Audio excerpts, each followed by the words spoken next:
नमस्कार, मैं हूं अंकुर और आप देख रहे हैं सत्यहिंदी.com। आइए एक नजर डाल लेते हैं अब तक की सुर्खियों पर। लखीमपुर खीरी की घटना में सोमवार को 4 और लोगों को गिरफ्तार किया गया है। इनमें बीजेपी का एक नेता भी शामिल है। इस घटना में किसानों को गाड़ियों से रौंद दिया गया था। घटना में कुल 8 लोगों की मौत हुई थी, जिसमें से 4 किसान भी हैं। गिरफ्तार किए गए लोगों के नाम सुमित जायसवाल, शिशुपाल, नंदन सिंह बिष्ट और सत्य प्रकाश त्रिपाठी हैं। इन्हें लखीमपुर खीरी की पुलिस और क्राइम ब्रांच की स्वाट टीम ने संयुक्त रूप से गिरफ्तार किया है। पुलिस की ओर से जारी बयान में कहा गया है कि सत्य प्रकाश त्रिपाठी से लाइसेंसी रिवॉल्वर और 3 गोलियां मिली हैं। इनमें सुमित जायसवाल बीजेपी का नेता है। वह किसानों को रौंदने वाली गाड़ियों में से एक गाड़ी में मौजूद था और घटना के बाद बचकर भाग निकला था। घटना का एक वीडियो वायरल हुआ था, इसमें वह साफ दिखाई दिया था। जम्मू कश्मीर में आम लोगों और गैर कश्मीरियों को निशाना बनाए जाने के बीच सैकड़ों बिहारी प्रवासी मजदूर वापस लौटने लगे हैं। पिछले कुछ दिनों में 11 आम लोगों की हत्या से प्रवासी मजदूरों में खौफ बढ़ गया है। वो रेलवे स्टेशनों पर वापसी के लिए कतार में हैं। इस बीच बिहार के मुख्यमंत्री नीतीश कुमार ने कहा कि जो लोग काम पर गए हैं उन्हें जम्मू कश्मीर में जानबूझकर निशाना बनाया जा रहा है। कुमार ने कहा कि उन्होंने जम्मू कश्मीर के उपराज्यपाल मनोज सिन्हा से इसको लेकर बात की है। इस दौरान बिहार सरकार ने मरने वालों के परिवारों को 2 लाख रुपए देने का ऐलान किया। वहीं दूसरी ओर आरजेडी ने नीतीश कुमार सरकार को निशाने पर लिया। तेजस्वी यादव का कहना है कि नीतीश सरकार बिहार में नौकरी रोजगार देंगे नहीं, बाहर जाओगे तो मार दिए जाओगे।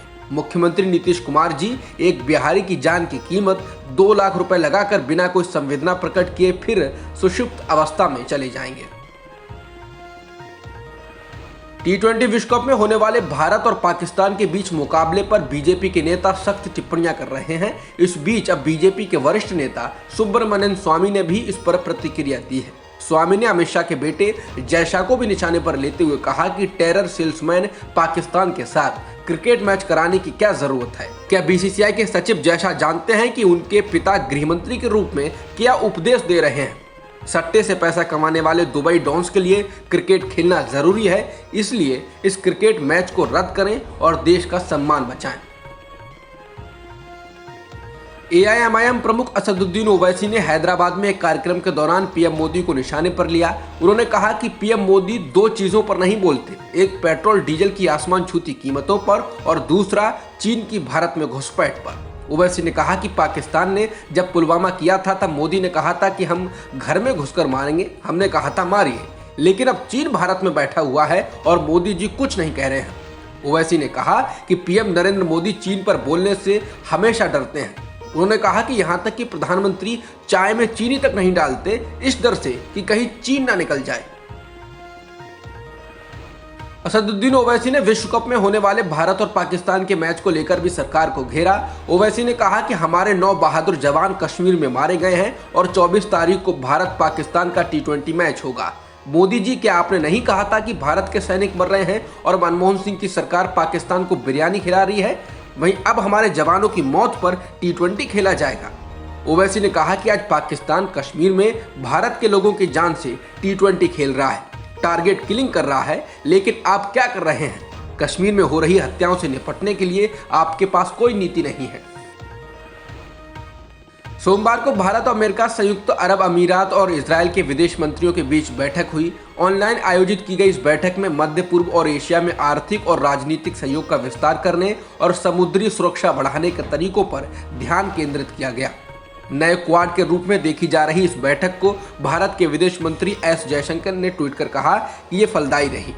वहीं अमेरिकी विदेश मंत्री ब्लिंकन ने ट्वीट किया कि बैठक क्षेत्र और विश्व स्तर पर चिंता के साझा मुद्दों और हमारे आर्थिक और राजनीतिक सहयोग के विस्तार के महत्व पर केंद्रित रही। भारत में एक दिन में 13,058 कोरोना संक्रमण के नए मामले दर्ज किए गए हैं, जो पिछले 231 दिन में किसी एक दिन में आए सबसे कम मामले हैं। इस दौरान 164 लोगों की कोरोना के कारण जान भी गई है। फिलहाल देश में 1,83,000 से अधिक सक्रिय मामले हैं, जिनका इलाज चल रहा है। देश में अभी 98,67,69,000 से अधिक कोरोना वैक्सीन की डोज दी जा चुकी है। अफगान शांति प्रक्रिया में अमेरिका की तरफ से नियुक्त किए गए दूत जलमय खलीलजाद ने सोमवार को अपने पद से इस्तीफा दे दिया। इसके बाद थॉमस वेस्ट को अफगानिस्तान में अमेरिका का नया विशेष प्रतिनिधि नियुक्त किया गया है।